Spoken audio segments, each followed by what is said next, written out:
अस्सलाम वालेकुम, आप देख रहे हैं डॉन न्यूज़ में मेज़बान अब्दुल गफ्फार और जनाब पुराम रीप्ले में हम बात करेंगे आज रोज़ की तरह पहले पेरिस ओलंपिक्स पर, उसके बाद जनाब बात होगी पाकिस्तान क्रिकेट पर और फिर आखिरी सेगमेंट में हम अपने शूटर्स के हवाले से बात करेंगे। कल अरशद नदीम के हवाले से हमने बात की थी और प्रोग्राम में हमने स्पेशल सेगमेंट इंशाल्लाह ये भी डिज़ाइन किया है कि पाकिस्तान की स्टील चैट फुटबॉल टीम जो कि नॉर्वे कप में बड़ी उम्दा कारकर्दगी दिखा रही है उनको भी हाईलाइट किया जाए। तो हमारी कोशिश इंशाल्लाह यही है कि क्रिकेट के साथ साथ जितने खेल हैं, चाहे वो ओलंपिक के दौरान हो या ऑफ सीज़न में हो, हम तमाम खिलाड़ियों को तमाम खेलों को जो है मुकम्मल जो है तवज्जो दें और उनकी हौसला अफजाई करें। और इसके लिए आप भी मेरी मदद कर सकते हैं कि आज रीप्ले के हैशटैग के जरिए ट्विटर पे, फेसबुक पे अगर आप समझते हैं कोई डिजर्विंग प्लेयर है, अच्छी परफॉर्मेंसेस है या कोई राइजिंग स्टार है तो मुझे ज़रूर उससे लिंक करें। इंशाल्लाह प्रोग्राम में उसको भी शामिल करेंगे, लेकिन प्रोग्राम के फॉर्मेट के मुताबिक पहले देखिए रीप्ले हेडलाइंस। तो जनाब आपने रीप्ले हेडलाइंस देखी और पेरिस ओलंपिक्स और उसके बाद तमाम जो पाकिस्तान इंटरनेशनल अपडेट है। लेकिन पहले जनाब बात करते हैं हम क्रिकेट के हवाले से। और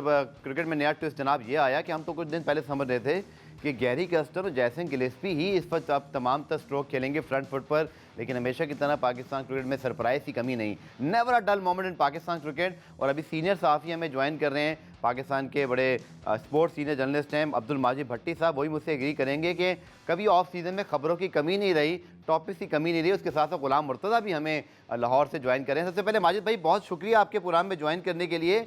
सर बताइएगा, जैसे मैंने कहा कि नेवर अ डल मोमेंट, कोई ना कोई सरप्राइज़ मौजूद होता है, फिर हम देखते हैं कि अचानक से वो चीज़ हो जाती है।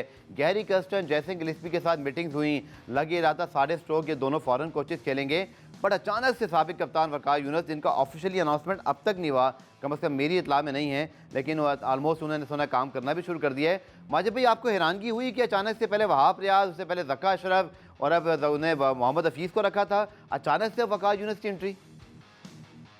देखिए गफार, जो आपने कहा ना, वाकई पाकिस्तान क्रिकेट में डल मोमेंट्स है नहीं। और कहते हैं कि Pakistan cricket always in the news, हर वक्त पाकिस्तान क्रिकेट खबरों में रहती है। और ब्रायन मर्गट रॉयड आपको याद होगा आईसीसी में होते थे, बिल्कुल बिल्कुल, और वो कमेंट्री भी करते हैं। उन्होंने एक बार मुझे कहा था कि यार आपके मुल्क में जिस तरह क्रिकेट में खबरें हैं, अगर मैं पाकिस्तान में जर्नलिज्म कर रहा होता तो मैं अरबपति होता, इतनी खबरें मुझे बेचने का मौका मिलता। तो बिल्कुल वकार यूनुस की मुझे इतना पता था कि चेयरमैन साहब से ड्यूरिंग वर्ल्ड कप न्यूयॉर्क में मीटिंग हुई थी, लेकिन यहाँ उस्मान वाला के ऊपर आ जाना, नंबर 2 बन जाना, ये मेरे ख्याल में सारी हैरानकुन चीजें हैं। लेकिन आई होप कि जो फैसला हुआ वो पाकिस्तान क्रिकेट की बेहतरी के लिए हो। लेकिन हमने अभी तक जितनी पाकिस्तान क्रिकेट बोर्ड में फॉर्मर क्रिकेटर्स की पोस्टिंग देखी है, सिवाय रमीज राजा और एजाज भट्ट जो पीसीबी चेयरमैन रहे, मेरे ख्याल में इतना हाई प्रोफाइल ओहदा पहली बार किसी क्रिकेटर को दिया गया। रमीज राजा सीईओ थे जनरल तौकीर जिया साहब के दौर में, जी। लेकिन उनके पास भी इतने इख्तियारात नहीं थे। अब जो आपने आखिरी वाली बात की, फिलहाल तो उनको एज ए कंसल्टेंट रख लिया है, लेकिन उनकी टर्म ऑफ रेफरेंस क्या होंगे, वो क्या काम करेंगे, वकार यूनुस के ओहदे की मयाद कितनी होगी, कितनी तनख्वाह दी जाएगी, ये सारी वो डिजाइन कर रहे हैं। एक इश्तिहार की सूरत में पोस्ट एडवर्टाइज की जाएगी, उसके बाद वकार यूनुस की बाज़ाब्ता तकरीरी होगी। लेकिन आपकी बात बिल्कुल ठीक है कि कल से उन्होंने बैठना शुरू कर दिया। उम्मीद यही है कि जितने बड़े वो क्रिकेटर थे और फिर जितना वो क्रिकेट कोचिंग में आके उनके साथ कंट्रोवर्सीज जुड़ी रही, एज ए क्रिकेटर भी उनके साथ कंट्रोवर्सीज में पीछा नहीं छोड़ा। आई होप कि एज ए क्रिकेट एडमिनिस्ट्रेटर वो पाकिस्तान क्रिकेट को इस भंवर से निकालेंगे। एक क्विक ब्रेक है, ब्रेक से जब वापस आऊंगा तो गुलाम मुर्तज़ा पहले हम पूछेंगे कि पहले क्या हमें सिलेक्शन और उसके बाद फिर अनाउंसमेंट होगी। और फिर माजिद भट्टी साहब से मैं ज़रूर वो तमाम चीज़ें पूछना चाहूँगा, चूँकि इनकी बड़ी तजर्बा है कि जो माजी में वकार यूनुस जब पाकिस्तान क्रिकेट टीम के साथ बसते थे क्या कुछ होता रहा। डिस्कस करते हैं शॉर्ट कमर्शियल ब्रेक के बाद। प्रोग्राम रीप्ले में खुश आमदीद। तो जनाब हम बात कर रहे हैं पाकिस्तान के साबिक हेड कोच और अब पाकिस्तान के क्रिकेट बोर्ड के एडवाइज़र वकार यूनुस साहब की। और गुलाम मुर्तज़ा के पास हम चलते हैं, फिर माजिद भाई का भी हम प्रीवियस जो वकार यूनुस के अदवार रहे हैं उनके हवाले से हम ज़रूर बात करेंगे। गुलाम मुर्तज़ा, क्या जैसे माजिद भाई ने बड़ी प्यारी बात की कि ब्रायन मर्कटराइट, इनके साथ हमने भी 2011 का वर्ल्ड कप और दीगर वर्ल्ड कप के अंदर बड़ी शानदार उनके साथ जो है हमारी रिलेशनशिप रही। उस ज़माने में पीसीबी के मौजूदा डायरेक्टर मीडिया समी बंडी साहब भी जो है वो आईसीसी के डायरेक्टर मीडिया थे, और एक बड़ा अच्छा वर्किंग रिलेशनशिप रहा इन दोनों के साथ और बड़ा हमने इन्जॉय किया। लेकिन गुलाम मुर्तज़ा, क्या पाकिस्तानी सहाफ़ी बहुत तेज़ हैं ओवरऑल कि वो खबर पहले निकाल के ले आते हैं या पहले सब कुछ पीसीबी में हो जाता है, उसके बाद हम सबको पता चलता है आवाम को, उसके बाद इश्तिहार आता है? मतलब तेज़ कौन है? पाकिस्तान क्रिकेट बोर्ड बहुत होशियार है या सहाफ़ी पहले खबर निकाल लेते हैं? ये कैसे हो जाता है? एडवर्टाइजमेंट से पहले बंदा हायर हो जाता है? जी, पाकिस्तान क्रिकेट बोर्ड ने सबसे पहले ये फैसला कर लिया हुआ था कि वकार यूनुस को एडवाइजर के तौर पे रखा जाएगा, और chairman Pakistan cricket board Mohsin Naqvi ये चाहते थे कि वो किसी सीनियर क्रिकेटर को जो क्रिकेट के मामलात के हवाले से उनका निगरान बनाया जाए। तो अब वकार यूनुस को उनके निगरान बनाने का फैसला किया गया है। जो तमाम इख्तियारात हैं वो वकार यूनुस के पास होंगे।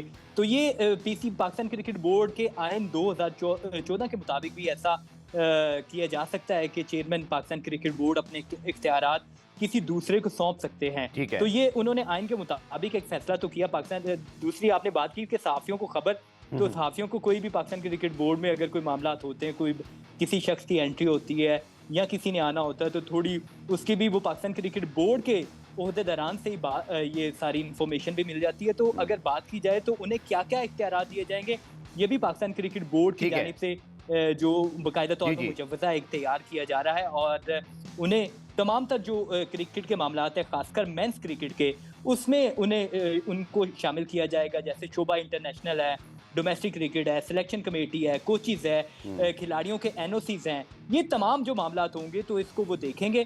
वकार यूनुस क्योंकि उनको क्रिकेट के हवाले से बहुत ज़्यादा एक्सपीरियंस है, तो मोहसिन नकवी साहब ये चाहते थे कि जो ऐसा क्रिकेटर शामिल हो जो उनका निगरान बने, जो क्रिकेट के तमाम मामला वो जानता है। तो इस वजह से उन्हें जो निगरान बनाने के हवाले से बातचीत की जा रही है। चलिए मैं एक अपडेट अपने नाजरीन को बता दूं, क्योंकि आजकल हर ही चीज़ जो है वो नाजरीन स्पेशली डिजिटल मीडिया पर जानना चाहते हैं कि इंग्लैंड क्रिकेट बोर्ड का कम अज़ कम मुझे पता है कि एक प्रेस रिलीज़ वो वक्त से पहले जारी करते हैं, उसका एक टाइम मुकर्रर करते हैं, इससे पहले कोई ब्रेक नहीं कर सकता, तमाम मीडिया को उसके बारे में आगाह होता है, उसके बाद फिर आप वक्त पर उसको जो खबर चला सकते हैं। बट हमारे यहाँ तो जो है वो ब्रेकिंग न्यूज़ जो है वो कहीं ना कहीं से निकाल ली जाती है। लेकिन माजिद भट्टी साहब, बड़ी आपकी गहरी नज़र है माशाल्लाह, तवील अरसे से आप रिपोर्टिंग कर रहे हैं पाकिस्तान की क्रिकेट के हवाले से।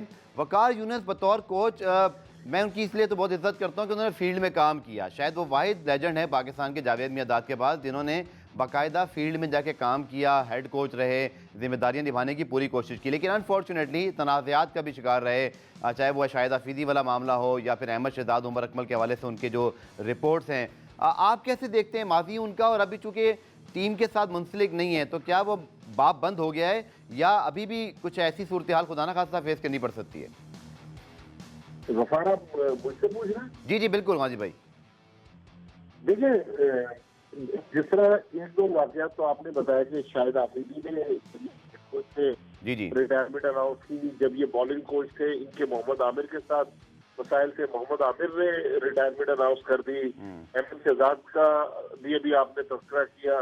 फिर 2010 में जब स्मॉल 16 स्कैंडल हुआ था उस वक्त भी वकार यूनुस हेड कोच थे। जी। लेकिन देखिए, तनाज़ात तो क्रिकेटर की जिंदगी में इसलिए भी रहते हैं कि ईगो का बड़ा इशू होता है। मेरे ख्याल में वकार यूनुस के कैलिबर का प्लेयर जो इतना बड़ा पहले फास्ट बॉलर रहा हो, जिसने पूरी दुनिया में अपनी बॉलिंग की वजह से राज किया और काउंटी क्रिकेट में, और उसके बाद फिर वो जब कोचिंग में आए तो थोड़े मेरे ख्याल ईगो के इशू थे। आई होप के उन्होंने अब उन मामला से कुछ सबक सीखा हो, और क्रिकेट एडमिनिस्ट्रेशन जाहिर है अब उनका डे टू डे तो प्लेयर्स के साथ वास्ता नहीं रहेगा, लेकिन पाकिस्तान क्रिकेट को उठाना इस वक्त बहुत बड़ा चैलेंज है, चाहे वो मोहसिन नकवी हो चाहे वकार यूनुस हो। तो मुझे उम्मीद है कि वकार यूनुस ने जितनी बड़ी क्रिकेट खेली है, जिस तरह उन्होंने पाकिस्तान को फतवात दिलवाई है, अब वो एज ए क्रिकेट एडमिनिस्ट्रेटर जाहिर है ये बिल्कुल एक डिफरेंट रोल है, जिसके बारे में मेरे ख्याल में अभी से ये कह देना कि वो नाकाम हो जाएंगे ये बहुत मुश्किल है। मेरे ख्याल में अगर वो पाकिस्तान क्रिकेट जाहिर है एज ए पाकिस्तानी उनकी भी ख्वाहिश होगी कि पाकिस्तान क्रिकेट एक बार फिर फ्लरिश करे, तो मुझे उम्मीद है कि वो सब लोगों को साथ लेके चलेंगे, नेक नियति के साथ फैसले करेंगे और अल्लाह ताला उनकी मदद करेगा। लेकिन अभी से जो लोग ये कह दे रहे हैं कि भाई वकार यूनुस जो है वो डिजास्टर साबित होंगे, तो मेरा ख्याल है थोड़ा सा हमें टाइम देना चाहिए। इसका फैसला मैं, आप या किसी और के बजाय तारीख मेरा ख्याल इसका फैसला करेगी कि Waqar Younis as a cricket administrator कितने कामयाब रहते हैं। माजिद भाई, ये तकर्री उस ऐसे वक्त में हो रही है जब पाकिस्तान क्रिकेट में 90s के बाद एक मरतबा फिर से जो प्लेयर्स पावर्स कह लें, फिर डिफरेंसेस कह लें, कैप्टनसी की लड़ाई और एक कहते हैं ना रस्सा कशी इस वक्त मौजूद है। वर्ल्ड कप के बाद खामोशी ज़रूर छाई हुई है, लेकिन वो जो रिफ्ट है उसका तस्करा तमाम मीडिया में होता रहा और आपने भी मेरे शो में गैरी कस्टन की उस तकरीर की तस्दीक भी की थी। सो वकार यूनुस का क्या आपको लगता है रोल रहेगा? वो जो बाबर आजम की अपॉइंटमेंट होनी है, कंटिन्यू होना है, नहीं होना है? शाहीन शाह अफरीदी, शाहिद अफरीदी इस पर मीडिया में अलग जो है वो चेयरमैन पीसीबी के हवाले से जो है वो बातें कर रहे हैं, इसी तरह कुछ नाराज़ दिखाई दे रहे हैं। इस पूरे सूरत हाल में माजी को देखते हुए वकार यूनुस की एंट्री पर आप आगे का फ्यूचर क्या देखते हैं पाकिस्तान क्रिकेट का?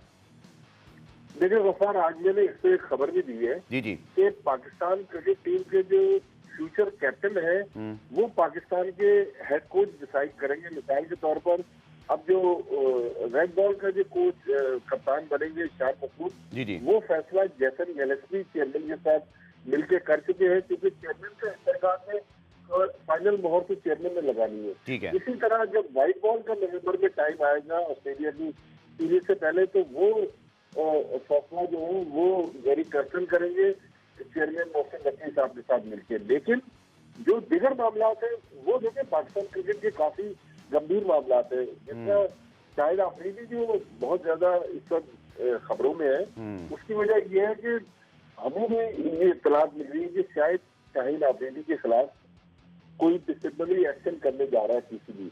ओके। तो शाहिद अफरीदी के बयान जो है वो उसी सिलसिले की कड़ी दिखाई देते हैं। मेरे ख्याल में अगर पाकिस्तान क्रिकेट को आगे लेके जाना है मोहसिन नकवी साहब ने, वकार यूनुस ने और जो पाकिस्तान क्रिकेट के रिलेटेड दूसरे स्टेक होल्डर्स हैं जिनमें शाहिद अफरीदी या शाहिद अफरीदी को भी आप कह सकते हैं, तो मेरे ख्याल में अब एक बार वार्न करके आगे बढ़े, तनाजात से निकले।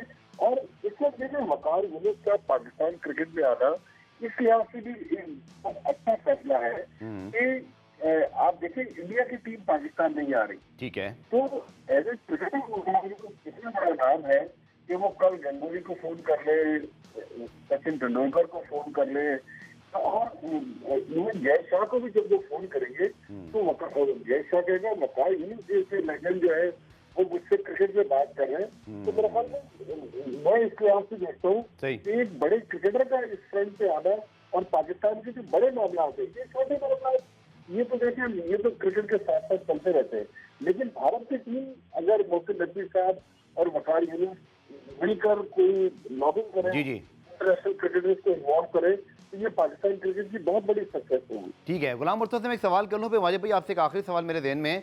गुलाम मुर्तज़ा, जो माजिद भाई ने जिक्र किया, चूँकि अगर ये सारी बातें हम और आप, माजिद भाई और दीगर सहाफ़ी कर रहे होते तो शायद बतौर होस्ट मैं इसको कहीं ना कहीं आप लोगों से आर्गू करता कि भाई इसका सबूत क्या है। लेकिन सबूत तो मौजूद है, क्योंकि पाकिस्तान क्रिकेट बोर्ड ने अपनी प्रेस रिलीज में खुद लिख दिया कि प्लेयर्स पावर्स को बर्दाश्त नहीं किया जाएगा, इनकी एक कार्रवाई होगी। सो क्या जब माजिद भाई इशारा कर रहे हैं कि कार्रवाई का इम्कान है, आप लाहौर में बैठे हैं, कज़ाफ़ी स्टेडियम में जाकर आप मामलात को देख रहे होते हैं, गो कि आज तो बहुत बारिश हुई, शायद उसके सराउंडिंग में आज बहुत पानी जमा हो गया तो आज शायद लोग ना जा सकें, लेकिन गुलाम मुर्तज़ा आपको क्या लगता है, क्या वाकई सही मानों में कोई एजाज भट्ट साहब के दौर में एक प्रेस रिलीज आई थी जिसने पाकिस्तान क्रिकेट को हिला के रख दिया था और दौरे ऑस्ट्रेलिया के बाद, क्या ऐसा कुछ होने वाला है? ये जैसे माजिद भाई बिल्कुल सही बात कर रहे हैं कि इस टाइम हमारी टीम मुतहम्मिल नहीं हो सकती मजीद किसी तनाज़े की, और हम थोड़ा मामले को दबा कर, मामले को संभाल कर, आपस में सबको बिठा कर आगे चलें, आप कैसे फोर्स कर रहे हैं, क्या पॉसिबल है? जी, पाकिस्तान क्रिकेट बोर्ड के जो बड़े ओहदेदार हैं वो जो लोग बुरी परफॉर्मेंस और इस तरह की चीज़ों में इन्वॉल्व है उनके खिलाफ एक्शन लेने का उन्होंने सोचा हुआ है। वो वक्त पर एक्शन लेंगे, क्योंकि वाइट बॉल की सीरीज आपको भी पता है कि वो नवंबर में है, तो अक्टूबर में तमाम ये फैसले हो जाएंगे कि क्या क्या किसके खिलाफ कोई एक्शन होगा तो ये पाकिस्तान क्रिकेट बोर्ड ने सोचा हुआ है, और साथ ही उनकी जानिब से जो बड़े ओहदेदार हैं उनकी जानिब से ये भी कहा जा रहा है कि हम किसी के साथ ज्यादती नहीं करना चाहते, तो जो लोग कसूरवार हैं उनके खिलाफ एक्शन तो होगा। ये पाकिस्तान क्रिकेट बोर्ड ने इसका इंदिया दिया हुआ है, और जो तमाम बड़े जो ओहदेदारान हैं उनकी जानिब से ये कहा जा रहा है, और अब ये एक्शन होना बाकी है। अब क्योंकि तो गुलाम मुर्तजा, ये बांग्लादेश सीरीज से पहले आप एक्सपेक्ट कर रहे हैं, टीम अनाउंसमेंट से पहले? नहीं, बांग्लादेश सीरीज से पहले नहीं, व्हाइट बॉल की सीरीज जब आएगी तो तब खिलाड़ियों के अगेंस्ट आप भी देखेंगे कुछ एक्शन भी होगा, बहुत सारे खिलाड़ियों को ड्रॉप भी कर दिया जाएगा। अभी सेंट्रल कॉन्ट्रैक्ट में भी तनज़्ज़ुली बहुत सारे खिलाड़ियों की हो सकती है, तो इस वजह से पाकिस्तान क्रिकेट बोर्ड ने मुख्तलिफ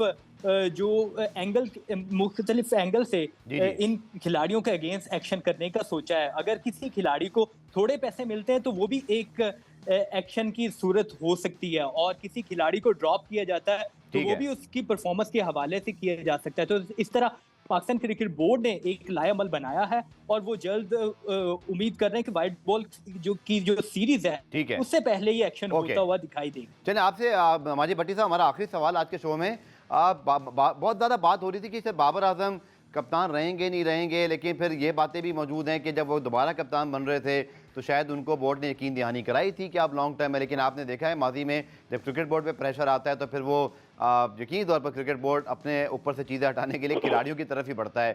सो अभी तो दूर है वाइट बॉल सीरीज़, लेकिन आप एक्सपेक्ट कर रहे हैं वनडे T20 कप्तानी में तब्दीली? देखिए गफार, एक मैं बात पहले वकार यूनुस की करके फिर आपके सवाल का जवाब देता हूँ कि वकार यूनुस को जो लोग कहते हैं ना कि वो कोचिंग में डिजास्टर कर गए, तो मेरे ख्याल में कोचिंग एक अलग चीज है, क्रिकेट एडमिनिस्ट्रेशन बिल्कुल एक डिफरेंट चीज है, तो लिहाजा दोनों चीजों को एक साथ मिलाना ये मुनासिब नहीं है। ठीक। लेकिन जहां तक आपकी बात है बाबर आजम की, जिस तरह गुलाम मुर्तजा कह रहे हैं कि अगर प्लेयर्स के खिलाफ एक्शन हो रहा है और शाहीन शाह अफरीदी पर पाबंदी लग रही है, तो मेरे ख्याल में फिर तो बाबर आजम भी जिम्मेदार है। वहां पे आज रिसेंटली मालदीव गए में वो सीनियर मैनेजर थे, उनकी भी जिम्मेदारी है। अगर क्रिकेट बोर्ड ने क्रैकडाउन करना है तो फिर तो अक्रॉस द बोर्ड करे। अगर पिक एंड चूज करेंगे कि अब्दुल गफ्फार को सजा दे देंगे और अब्दुल बाजिद भट्टी को छोड़ देंगे, तो फिर इस तरह मामला नहीं चलेंगे। तो मेरे ख्याल में अगर एक्शन लेना है तो फिर चाहे वो बाबर आजम हो चाहे शाहीन शाह अफरीदी हो, पाकिस्तान क्रिकेट को अगर उठाना है तो फिर तो मेरे ख्याल में अक्रॉस द बोर्ड एक्शन की जरूरत है। अगर एक आध को लटका कर एक आध को छोड़ दिया गया तो उससे मामला और गंभीर हो जाएंगे, पाकिस्तान क्रिकेट और मुश्किल में गिर जाएगी। चलिए, बहुत बहुत शुक्रिया माजी भट्टी साहब आपके वक्त का, तज़किए का। गुलाम मुर्तज़ा आपका भी शुक्रिया। प्रोग्राम में ब्रेक शामिल करते हैं, ब्रेक से जब वापस आएंगे पेरिस ओलंपिक और दीगर चीज़ों पर बात करेंगे इस शॉर्ट कमर्शियल ब्रेक के बाद।